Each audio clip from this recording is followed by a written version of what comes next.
नमस्कार, देश की बात में हाजिर हैं। लोकसभा चुनावों के करीब आने जाने से उम्मीदवारों के चयन की प्रक्रिया ने गति पकड़ ली है। तो बीजेपी और कांग्रेस दोनों ही उम्मीदवारों के चयन के लिए बैठकें कर रही हैं। आपको बता दें, इस समय दिल्ली में बैठकों का दौर है। इस समय कांग्रेस केंद्रीय चुनाव समिति की बैठक शुरू हो गई बताया जा रहा है। इसमें दिल्ली, मध्य प्रदेश, राजस्थान, गुजरात, उत्तराखंड और असम के करीब 70 सीटों पर उम्मीदवारों के नाम तय होने हैं। बड़े चेहरों पर भी चर्चा हो सकती है, जैसे कि अशोक गहलोत, दिग्विजय सिंह, सचिन पायलट, गौरव गोगोई, हरीश रावत इत्यादि। और इससे पहले आपको बता दें, कांग्रेस ने 39 उम्मीदवारों की सूची जारी पहले की थी। दूसरी तरफ बीजेपी मुख्यालय पर चुनाव समिति की बैठक होनी है और दूसरी लिस्ट में 150 उम्मीदवारों के नाम पर मुहर लगनी है बीजेपी में। इनमें हरियाणा, चंडीगढ़, हिमाचल प्रदेश, आंध्र प्रदेश, ओडिशा, महाराष्ट्र, कर्नाटक, तमिलनाडु, बिहार के उम्मीदवारों पर चर्चा होगी। इसके अलावा गुजरात, मध्य प्रदेश, तेलंगाना, उत्तर प्रदेश, उत्तराखंड के जो बचे हुए उम्मीदवारों के नाम भी हैं वो तय होने हैं। आपको बता दें, 2 मार्च को पहली लिस्ट में 195 उम्मीदवारों के नाम बीजेपी पहले ही घोषित कर चुकी है। तो आइए सीधे चलते हैं अपने सहयोगियों के पास। मेरे साथ बताया जा रहा है वैभव पटनीकर हमारे साथ मौजूद हैं, वो कांग्रेस के मुख्यालय पर मौजूद हैं। साथ ही रवीश रंजन शुक्ला बीजेपी के मुख्यालय पर मौजूद हैं। आप दोनों का शुक्रिया। पहले वैभव, आपके पास कांग्रेस की बैठक में क्या 6 बजे था समय शुरू होने का, क्या वहां से खबर, कौन कौन नेता पहुंच रहे हैं, क्या डिटेल्स आपके पास? जी निधि, इस वक्त मैं कांग्रेस दफ्तर में मौजूद हूं। यहां एक के बाद एक जो चुनाव समिति की बैठक है उनके सदस्यों का आना शुरू हो गया। एक के बाद एक नेता पहुंच रहे हैं।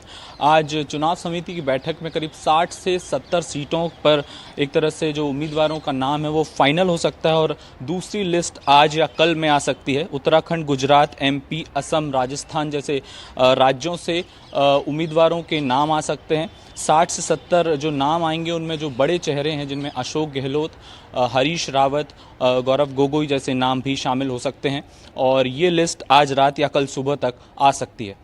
बिल्कुल, कुछ तस्वीरें अगर आप गतिविधि दिखाना चाहें, वहां पर आपके पीछे क्या कुछ गतिविधियां हैं या अभी फिलहाल धीरे धीरे कर ही लोग आ रहे हैं? जी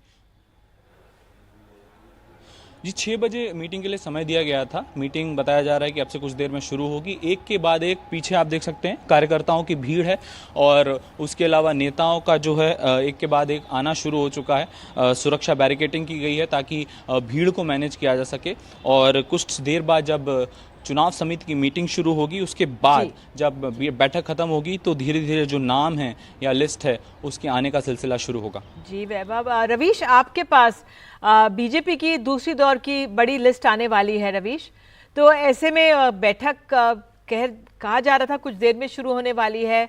बीजेपी मुख्यालय में किस तरह की गतिविधि? जी बिल्कुल निधि, आज कुछ देर के बाद में प्रधानमंत्री नरेंद्र मोदी सीईसी की बैठक में हिस्सा लेने के लिए यहां पर पहुंचेंगे। कड़ी सुरक्षा व्यवस्था है और आज बहुत अहम एक बैठक है क्योंकि 195 उम्मीदवारों की जो पहली लिस्ट है वो आ चुकी है और आज सबको इंतजार है कि दूसरी लिस्ट अगर कल आती है तो उस दूसरी लिस्ट में बिहार को लेकर सबसे ज़्यादा ये चर्चा चल रही है कि जो बिहार के जो नेता हैं अभी तक, आर के सिंह का अगर आप कहें कि केंद्रीय मंत्री हैं, जो सूत्र जानकारी ये बता रहे हैं कि बिहार में ज़्यादातर सीटों पर जो पुराने नेता हैं उन्हीं को उतारा जाएगा। मसलन जो गिरिराज सिंह हैं, आर के सिंह हैं आपके, और ऐसे तमाम सारे जो लीडर हैं उनको यहाँ पर दोबारा चुनावी मैदान में उतारा जा सकता है। साथ में कर्नाटक से खबर आ रही है कि कर्नाटक में ज्यादातर जो नए चेहरे हैं उन पर बीजेपी दांव खेलेगी क्योंकि बीजेपी का इस बार जोर है कि महिलाओं और युवाओं को ज्यादा तवज्जो दी जाए, ज्यादा उनको जो है वो चुनाव लड़वाया जाए। साथ में तीसरी बात यह है कि आज जो उत्तर प्रदेश की बची हुई सीटें हैं उनके उम्मीदवारों के नाम भी फाइनल हो सकते हैं और सबसे ज्यादा निगाहें लोगों की गाजियाबाद के जनरल वीके सिंह के ऊपर में लगी रहेंगी कि क्या पूर्व जो केंद्रीय मंत्री हैं अभी फिलहाल वो क्या अपना टिकट बचा पाते हैं। मेरठ की सीट पर अभी टिकट की घोषणा नहीं हुआ है, वहां पर राजेंद्र अग्रवाल 3 बार से सांसद हैं, क्या वो उनको दोबारा फिर टिकट दिया जाता है। साथ में मेनका गांधी, वरुण गांधी की टिकट पर अभी भी सस्पेंस बरकरार है कि क्या इन दोनों जो माँ बेटे हैं उनको टिकट देती है बीजेपी की नहीं। जो आज चर्चा होगी उसमें महत्वपूर्ण सीटें जो हैं वो नितिन गडकरी की भी सीट है कि नागपुर से क्या नितिन गडकरी जो चुनाव हैं वो लड़ते हैं। हालांकि उनका लड़ना लगभग तय है क्योंकि महाराष्ट्र में इसको लेकर बहुत सारी राजनीति भी हुई है। उद्धव ठाकरे खुद एक बयान दे चुके हैं कि नितिन गडकरी उनके टिकट से जो है वो चुनाव लड़ें। तो इस तरीके की अभी जो सियासत है वो लगातार गर्म है और आज ये कहा जा रहा है कि 150 उम्मीदवारों के ऊपर में मंथन होगा।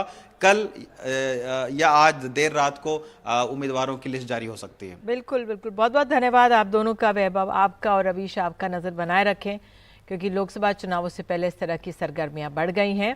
उधर आपको बता दें, हरियाणा से खबर है, लोकसभा चुनाव के लिए जेजेपी यानी कि जननायक जनता पार्टी और बीजेपी के बीच सीट बंटवारे को लेकर अहम बैठक जारी है।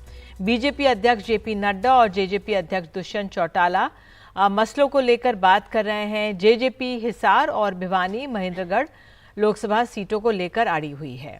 इस बैठक से पहले दुष्यंत चौटाला ने कहा था कि अगर बीजेपी के साथ गठबंधन नहीं हो पाता है तो उनकी पार्टी हरियाणा की सभी 10 सीट पर लड़ने को तैयार है।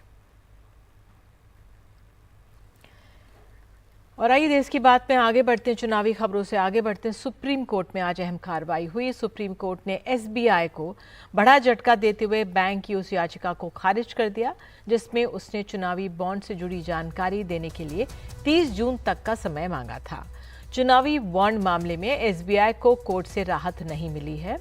सुप्रीम कोर्ट कल यानी 12 मार्च तक सारा ब्यौरा दे एसबीआई, ये कहा है सुप्रीम कोर्ट ने। चुनाव आयोग 15 मार्च तक सारा ब्यौरा सार्वजनिक करे और 15 मार्च शाम 5 बजे तक ब्यौरा वेबसाइट पर भी चुनाव आयोग दे, ये आज सुप्रीम कोर्ट ने कहा है। चुनावी बॉन्ड्स पर सुप्रीम कोर्ट ने सख्ती दिखाते हुए कहा है कि हम एसबीआई को नोटिस देते हैं कि यदि एसबीआई इस आदेश में बताई गई समय सीमा के भीतर निर्देशों का पालन नहीं करता है तो ये न्यायालय जानबूझकर अवज्ञा के लिए उसके खिलाफ कार्रवाई कर सकता है। तो इस समय की बड़ी खबर सीएए को लेकर आ रही है। सीएए की अधिसूचना जारी हो गई है। ये अपने आप में महत्वपूर्ण खबर है। ये बिल तो पहले ही पास हो गया था लेकिन अब ये जारी हो गई, ये अधिसूचना जारी हो गई है। इस पे अमल जो होना है वो बहुत महत्वपूर्ण हो जाता है। आपको बता दें, चुनावों से पहले उठाया गया कदम और इसके तहत कुछ पड़ोसी देशों में धार्मिक जो अल्पसंख्यकों को भारतीय नागरिकता का प्रावधान किया गया है। तो बिल 4 साल पहले पास हो चुका है। चुनावों से पहले इस कदम को उठाया गया। दिसंबर 2019 में संसद में ये पास किया गया था। धार्मिक अल्पसंख्यकों को भारतीय नागरिकता इसमें है। इसके तहत हिंदू, जैन, सिख, ईसाई और पारसियों को सुविधा है। पाकिस्तान, बांग्लादेश, अफगानिस्तान के अल्पसंख्यक नागरिक जो है नागरिकता कानून 1955 में संशोधन किया गया था और देश के कई जगहों पर इसमें देखने को प्रदर्शन हुए थे और इस मामले ने बहुत तूल पकड़ा था लेकिन ये पास हो गया था और अब ये अधिसूचना जारी हो गई है। इस पर हम अधिक जानकारी लेने की कोशिश करेंगे कि कब से कैसे ये और लागू होगा और कोशिश करते हैं बात करने की, तमाम पक्षों से इस पे करेंगे कोशिश बात करने की। लेकिन ये अपने आप में महत्वपूर्ण खबर है कि किस तरह से सीए की अधिसूचना जारी हो गई है। और एक बार फिर से दोहरा देते हैं, बिल 4 साल पहले पास हो चुका है, आपको बता दें, और चुनावों से पहले उठाया गया कदम है। और विकास भदौरिया हमारे सहयोगी इसमें जुड़ गए हमारे साथ। विकास, ये अहम है कि सीए की अधिसूचना जारी हो गई है, मार्च का महीना है ये। बिल्कुल, और सीए की अधिसूचना जारी हो गई। इस वक्त की बड़ी खबर ये है, कुछ ही देर में इसका नोटिफिकेशन भी हम अपने दर्शकों के सामने रखेंगे। सीए के तहत जो देश के आसपास के राष्ट्र हैं, नेपाल, बांग्लादेश, पाकिस्तान, अफगानिस्तान, यहाँ के जो ऐसे नागरिक जिनको यहाँ पर धार्मिक आधार पर जिनका उत्पीड़न हुआ है और जो 14 जनवरी 2014 से पहले भारत आ गए हैं, उन सभी को इसकी नागरिकता दी जाने का प्रावधान है। इसमें इसमें अल्पसंख्यक किसी की भी नागरिकता नहीं दी जाती, बल्कि इस कानून के तहत भारतीय नागरिकता देने का प्रावधान है। इसके लिए बाकायदा एक वेबसाइट जारी की जा रही है गृह मंत्रालय की तरफ से, जिसमें ऐसे नागरिक जो भारत में पिछले लंबे समय से रह रहे हैं, पाकिस्तान, नेपाल, बांग्लादेश और अफगानिस्तान से धार्मिक आधार पर उत्पीड़न होने के बाद देश में शरण लिए हुए हैं, उनको नागरिकता प्रदान करने का रास्ता साफ होगा, बशर्ते उनको इस वेबसाइट पर जाकर बाकायदा अपने नामों की एंट्री करनी होगी, वजह बतानी होगी क्यों वो वहां से उत्पीड़न होके भारत में शरण लिए हुए हैं, और उनको नागरिकता के लिए बाकायदा एक फॉर्म भर के सरकार को देना होगा, जिस पर सरकार विचार करेगी और कानून के दायरे में आने वाले सभी ऐसे लोगों को जो इन देशों से, 4 देशों से भारत में आकर शरणार्थी के रूप में जीवन बिता रहे हैं, उनको नागरिकता देने का काम करेगी। बिल्कुल विकास, नागरिकता संशोधन अधिनियम 2019 ये है और सिटीजनशिप अमेंडमेंट एक्ट ये पूरा था, ये पास हो गया था, इसकी अधिसूचना जारी हो गई। जिस तरह से आपने बताया दिसंबर 2014 से पहले इन 3 पड़ोसी जो हमारे देश हैं, पाकिस्तान, बांग्लादेश, अफगानिस्तान से जो धार्मिक अल्पसंख्यक हैं उनके लिए है, तो ऐसे में इसका पूरा विरोध बहुत हुआ था विकास, आपको याद होगा। क्या इसका असर आप देख सकते हैं कागजों को लेकर? इसके लिए ये कहा गया था काफी औपचारिकताएं करनी होंगी, उस लिहाज से भी क्या कुछ डिटेल्स हैं? जी देखिए निधि, 2 चीजें थी विरोध की। एक तो सीए के पास होने के बाद एक जो अफवाह फैली थी कि अब उसके तुरंत बाद एनआरसी को लागू कर दिया जाएगा, और ऐसी सूरत में तमाम ऐसे लोगों को जो लंबे समय से भारत में रह रहे हैं, भारत के नागरिक भी बन चुके हैं, उनको अपनी नागरिकता साबित करनी होगी। और यही वजह थी कि एनआरसी का विरोध ज्यादा हो रहा था, लेकिन उसके साथ सीए मर्ज हो गया था। लेकिन सरकार ने धीरे धीरे ये स्पष्ट किया कि सीए की वजह से किसी की नागरिकता नहीं जाएगी, ये नागरिकता देने का कानून है, इसको एनआरसी के साथ मिक्स करके ना देखा जाए। माना यह जा रहा है कि सरकार लोकसभा चुनाव से पहले इसको लागू करके एक तरह से इस कानून पर रेफरेंडम यानी कि जनमत संग्रह की ओर बढ़ रही है, क्योंकि लोकसभा चुनाव सर पर है। ऐसे में सरकार और पार्टी की तरफ से, बीजेपी की तरफ से कहा जा सकता है जो असहमत हो उसके खिलाफ मतदान करें, जो सहमत हो वो पक्ष में मतदान करें। तो एक तरह से लोकसभा चुनाव है वो सीए पर जनमत संग्रह की तरह होगा, और कुछ दिनों में आप देखेंगे कि बीजेपी की तरफ से बाकायदा और सरकार की तरफ से ये कहा भी जा सकता है कि वो सीए को जनमत संग्रह के तौर पर देखते हैं लोकसभा चुनाव के मद्देनजर। लेकिन अगर इसका विरोध होता है अभी लोकसभा चुनाव के समय, तो जाहिर तौर पर इसका रिवर्स काउंटर पोलराइजेशन भी होगा, और जाहिर तौर पर इसका फायदा जो है वो बीजेपी को मिलेगा, क्योंकि जो रिवर्स काउंटर पोलराइजेशन होगा उसमें जो समुदाय है वो ध्रुवीकरण होगा उसके मतों का, और वो जाहिर तौर पर बीजेपी के पक्ष में जाएगा। ऐसी सूरत में बीजेपी को इसका बड़ा लाभ मिल सकता है। बिल्कुल अहम बात आप कह रहे हैं विकास कि किस तरह से काउंटर पोलराइजेशन होगा अगर विरोध प्रदर्शन इसमें होता है इसको लेकर, और ये अपने आप में लोकसभा चुनावों से पहले बड़ा दाव है सरकार का। नीता भी हमारे साथ जुड़ गई, नीता शर्मा। नीता, तो अपने आप में अधिसूचना जारी, अब प्रोसेस क्या है, किस तरह से लागू होगा, क्या डिटेल्स? निधि, इसके लिए एक ऑनलाइन पोर्टल बनाया है होम मिनिस्ट्री ने, जिसमें पूरे डूज एंड डोंट्स जो है वो डिटेल से दिए जाएंगे, जिसमें ये जानकारी दी जाएगी, क्योंकि ये लोग वो लोग होंगे जिन्हें नागरिकता दी जाएगी जिनके पास कोई जो है कागजात नहीं होंगे। तो ऐसे में किस बुनियाद पर इन लोगों को नागरिकता दी जाएगी उसके बारे में इत्तला दी जाएगी। तो सारी जानकारी जो है वो इस पोर्टल में दी गई है। ये ड्राई रन जो है वो होम मिनिस्ट्री ऑलरेडी कर चुका है इस पोर्टल के, कि किस तरह से ये लोग ऑनलाइन जाकर और अपने आप को रजिस्टर करके और फिर नागरिकता ले सकते हैं। जो डेडलाइन दी गई है वो 31 दिसंबर 2014 की दी गई है कि ये लोग जो अफगानिस्तान, बांग्लादेश और साथ में पाकिस्तान से जो लोग आए थे विस्थापित होकर यहाँ पर, जब उन्हें वहां पे प्रताड़ित किया गया था और यहाँ पर आकर वो इतने सालों से बसे हुए हैं, तो उन लोगों को नागरिकता देने का ये जो एक पहल है वो भारतीय जनता पार्टी ने की है।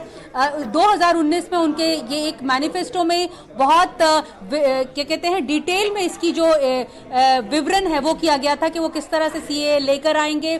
तब से 2019 में ये कानून पास हुआ था, लेकिन पिछले 4-5 सालों में इसके रूल्स जो हैं वो नोटिफाई नहीं हुए थे, लेकिन अब जो है वो रूल्स भी नोटिफाई हो गए हैं। तो ये एक बड़ी बात है भारतीय जनता पार्टी के लिए। ये भी कहा जा सकता है कि भारतीय जनता पार्टी ने जो अपना वादा किया था अपने मैनिफेस्टो में वो पूरा कर रही है। अपना हिंदुत्व पार्टी होने का जो एक उसने जो एक संकल्प किया था वो भी पूरा कर रही है। साथ में ये हालांकि ये नॉन डॉक्यूमेंटेड लोग होंगे। डॉक्यूमेंटेड लोगों की अगर हम बात करें निधि, तो लॉन्ग टर्म वीजा ऑलरेडी कई लोगों को दिया जा चुका है। 30 जो है डिस्ट्रिक्ट मैजिस्ट्रेट्स इन 9 स्टेट्स में ऑलरेडी अधिकार दिया जा चुका है। 2021 की अगर हम बात करें जो एनुअल रिपोर्ट है मिनिस्ट्री ऑफ होम अफेयर्स की, उसमें 14 से ज्यादा लोगों को लॉन्ग टर्म वीजा के तहत नागरिकता दी जा चुकी है। तो ये दूसरी कहानी है। नीता, ये एक बात अहम बात दोबारा बताइए, जो आप बता रहे हैं 9 राज्यों में जो है दी जाएगी। जो एक अहम पहलू आप बता रहे थे इस समय कि 9 राज्यों में 30 डीएम्स इस पे लगे हुए हैं और कई लोगों को ये नागरिकता लॉन्ग वीज़ा एक तरह से दिया जा चुका है, लेकिन क्या ये संख्या बल बढ़ सकता है? क्योंकि इसका एक अहम पहलू ये भी है सीए का कि जो 6 धार्मिक अल्पसंख्यक हैं, हिंदू, सिख, बौद्ध, जैन, पारसी और ईसाई, इनके लिए है, और जो देश में पहले से रह रहे हैं लोग, उनके लिए क्या किस तरह के संकेत या क्या परिस्थिति?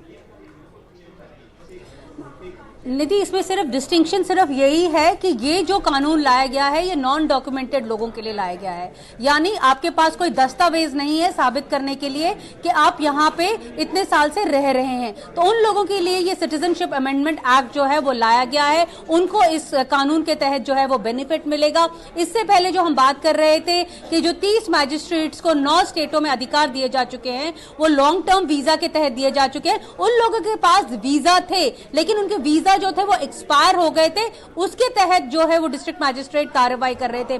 लेकिन ये एक बड़ी बात है भारतीय जनता पार्टी के लिए, क्योंकि उन्होंने 2019 में अपने मैनिफेस्टो में इसे जो है वादा किया था सब लोगों से। इसको हमने देखा अभी जो वेस्ट बंगाल से है ममता बनर्जी की तरफ से भी एक बयान आया है कि हो सकता है कि प्रोटेस्ट हो, क्योंकि अगर इनको लागू करना था तो ये पहले लागू करते, 6 महीने पहले लागू करते। एकदम चुनाव के एकदम ब्रिंक ऑफ द इलेक्शन में क्यों ये अनाउंस किया जा रहा है, ऐसा ममता सरकार ने जो है वो सवाल उठाया। हमने देखा असम में जो वहां के डायरेक्टर जनरल ऑफ पुलिस है मिस्टर जीपी सिंह, उनके अगर हम ट्वीट्स देखें पिछले 2 हफ्ते के, तो वो लगातार ये ट्वीट करते आ रहे हैं कि वहां पे अगर कोई भी प्रोटेस्ट करेगा तो उसके खिलाफ कार्रवाई की जाएगी। इनफैक्ट वो गुवाहाटी हाईकोर्ट का जो है वो एग्जाम्पल भी देते रहे हैं। उन्होंने ये कहा है कि अगर कोई पॉलिटिकल पार्टी भी अगर कोई प्रोटेस्ट करेगी इनके खिलाफ, तो उसकी जो मेंबरशिप है जो पॉलिटिकल पार्टी की, उसकी वैधता जो है वो खत्म की जा सकती है, रद्द की जा सकती है। तो इस तरह के जो ट्वीट्स हैं वो director general of police Assam में कर रहे हैं। अलग अलग राज्यों में जहां पर इसे लेकर कोई गड़बड़ होने की आशंकाएं हैं, वहां पे पुलिस को पहले ही सतर्क किया जा चुका है। तो ये एक लॉन्ग प्लानिंग थी होम मिनिस्ट्री की कह लें, सुरक्षा एजेंसियों की कह लें, ताकि सबको इकट्ठा लेकर चल रहे, ताकि इस तरह के प्रोटेस्ट जो कि हमने देखा था जब 2019 में जब ये कानून पास किया गया, नीता एक बार फिर से लोकसभा में, तब कितने प्रोटेस्ट हुए थे? नीता एक बार फिर से ये बताइए कि आप जो बात कह रही हैं कि जो पुलिस अधिकारी है डीजीपी के ट्वीट्स के आधार पर अगर कोई प्रोटेस्ट करता है या विरोध प्रदर्शन करता है, जो भी कारण रहा है, क्या कानूनी कार्रवाई होगी उस पर? क्या आप बता रही हैं जानकारी, एक बार फिर से बता दीजिए। बिल्कुल, जो डायरेक्टर जनरल ऑफ पुलिस हैं असम के, अगर आप उनकी टाइमलाइन जाके देख लीजिए ट्विटर पर, तो उसमें उन्होंने लगातार जो है वो पिछले 1-2 हफ्ते से लगातार ट्वीट कर रहे हैं, जिसमें वो कह रहे हैं कि अगर कोई भी प्रोटेस्ट करेगा उसके खिलाफ कानूनी कार्रवाई की जाएगी। यही नहीं, वहां के मुख्यमंत्री ने भी ये बयान दिया था कि अगर कोई पॉलिटिकल पार्टी, क्योंकि हमने देखा है वहां पे आसू जो है जो स्टूडेंट्स यूनियन है वो प्रोटेस्ट कर रही थी, तो अगर कोई पॉलिटिकल पार्टी भी कोई प्रोटेस्ट करती है तो उसकी भी वैधता जो है वो रद्द की जा सकती है। ये वहां के मुख्यमंत्री का भी बयान था। अलग अलग राज्यों में इसका अलग अलग फॉल आउट देखने को मिलेगा पॉलिटिकली। हमने देखा कि वेस्ट बंगाल में ऑलरेडी ममता बनर्जी की पार्टी द्वारा जो है वो भी बयान आ रहे हैं, असम से बयान आ रहे हैं। यही वजह है कि बहुत बारीकी से जो सुरक्षा तंत्र है उसे अलर्ट किया गया था ताकि इस तरह की जो गड़बड़ी है, जो हमने 2019 में देखा था कि प्रोटेस्ट किस तरह से हुए थे, दोबारा से उस तरह के प्रोटेस्ट ना हो। ऑलरेडी जो सेंट्रल आर्म पुलिस फोर्स है उसे मोबिलाइज किया जा चुका है। ऑलरेडी जो है अलग अलग जगहों पे, अगर हम दिल्ली की बात करें निधि, तो ऑलरेडी किसान आंदोलन के चलते कई जगह जो हम देखते हैं कि सीएपीएफ ऑलरेडी डिप्लॉयड है। तो यही वजह है कि इन लोगों को भी स्टैंड बाय पे रखा गया है कि दोबारा से उस तरह के प्रोटेस्ट ना हो। निधि, बिल्कुल नीता, आपने बहुत अहम जानकारी दी है किस तरह से असम में इस तरह की तैयारी है। आप और जानकारी इकट्ठा कीजिए, आपके पास आते हैं। हमारे साथ रणवीर तब तक जुड़ गए, रणवीर सिंह हमारे साथ उत्तर प्रदेश से जुड़ गए। रणवीर, ये जो खबर आई है सीए पर अधिसूचना जारी हो गई है, किस तरह से लिया जा रहा है इस खबर को? क्या आपका आंकलन, क्या रिएक्शंस मिल रहे हैं? देखिए, पिछले महीने जब गृह मंत्री ने घोषणा की थी कि ये कानून जल्दी ही लागू हो जाएगा, उसके बाद से ही उत्तर प्रदेश सरकार पूरी तैयारी करके बैठी हुई है। यूपी के डीजीपी प्रशांत कुमार से कुछ दिन पहले जब हमने बात की तो उन्होंने कहा कि हम पूरी तरह तैयार हैं, अलग अलग ज़िलों में सुरक्षा बढ़ाई जा रही है। और जब नागरिकता कानून की बात आती है तो 2019 और 20 का वो दृश्य याद आता है जब यूपी के 25 से ज़्यादा ज़िलों में हिंसा हुई थी। लखनऊ, प्रयागराज समेत तमाम ज़िलों में धरना प्रदर्शन चल रहा था। 900 के आसपास गिरफ्तारियां हुई थी, 1700 के आसपास लोगों को हिरासत में लिया गया था और चौराहों पर उन लोगों के पोस्टर्स लगाए गए थे जिन लोगों ने हिंसा की थी। क्षतिपूर्ति का कानून उसके बाद आया, उन लोगों से क्षतिपूर्ति हुई। ऐसे में उत्तर प्रदेश में संवेदनशील स्थानों को चिन्हित किया गया है। अधिकारियों को वहाँ पे लगातार गश्त करने के लिए कहा गया है। एलआईयू को ज़्यादा अलर्ट रहने को कहा गया था और यूपी में किसी तरह का कोई उपद्रव ना हो, इसके लिए यूपी में योगी सरकार ने लगातार जो बड़े अधिकारी हैं उनके साथ बातचीत की है, ज़िलों के अधिकारियों के साथ बातचीत की है और ये कहा है कि वो सुनिश्चित करें कि किसी तरह का कोई धरना प्रदर्शन या फिर कोई हिंसा ना हो। क्योंकि उत्तर प्रदेश में बड़े लेवल पर हिंसा करने की कोशिश हुई थी कई जगहों पर। आपको याद होगा कि तस्वीरें आई थी जब तोड़ फोड़ हुआ था, प्रदर्शन हुए थे, धरने प्रदर्शन हो रहे थे। लखनऊ में ही चौक के पास में घंटाघर पे लगातार कई दिनों तक धरना हुआ था, प्रयागराज में धरना प्रदर्शन हुआ। तो वो स्थिति ना आए, इसको लेकर के प्रशासन और शासन दोनों ने तैयारियां की हैं। चूँकि समय मिल गया था, इस बार जानकारी थी पहले से कि ये कानून जल्दी ही अमल में लाया जा सकता है और इस वजह से योगी सरकार ने पुलिस के साथ बैठकें की हैं। पुलिस के वरिष्ठ अधिकारियों ने अपने ज़िलों के अधिकारियों के साथ बैठक की है और ज़िलों के अधिकारियों ने थाना स्तर पर और चौकी स्तर पर इस बात को सुनिश्चित करने को कहा है कि किसी तरह की कोई हिंसा ना हो, ये देखा जाए। तो जो लोग अरेस्ट हुए थे, जो भले ज़मानत के बाहर हों, उनके ऊपर नज़र रखी जा रही है। जो लोग डिटेन हुए थे हिंसा करने के आरोप में, उन पर नज़र रखी जा रही है और जिन जगहों पर धरना प्रदर्शन हुआ था वहां भी पुलिस की निगरानी चल रही है। जी, बहुत बहुत धन्यवाद रणवीर सिंह आपका इस जानकारी के लिए। उत्तर प्रदेश में भी किस तरह से पहले से ही तैयारी थी और सीए अधिसूचना जारी हो गई है। एक ब्रेक ले रहे हैं हम देश की बात में, तुरंत लौटेंगे और जानकारियों के साथ। बने रहिए हमारे साथ।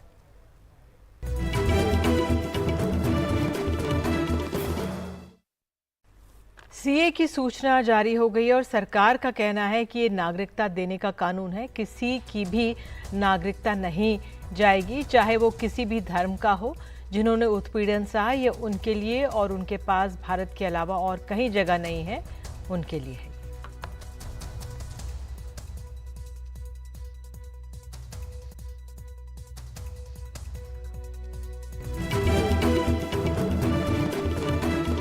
गाजीपुर में बारात लेके जा रही बस हाई वोल्टेज करंट की चपेट में आ गई। हादसे में 5 लोगों की मौत हो गई, 10 लोग घायल हुए हैं। घायलों में 4 लोगों की हालत गंभीर है।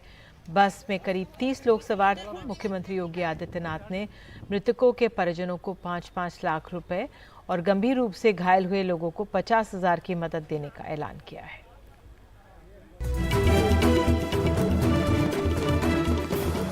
प्रधानमंत्री मोदी ने ट्वीट कर डीआरडीओ के वैज्ञानिकों की तारीफ की है। उन्होंने लिखा, मिशन दिव्यास्त्र के लिए हमारे डीआरडीओ वैज्ञानिकों पर गर्व है। Multiple independently targetable re entry vehicle MIRV तकनीक के साथ स्वदेशी रूप से विकसित अग्नि 5 मिसाइल का पहला उड़ान परीक्षण।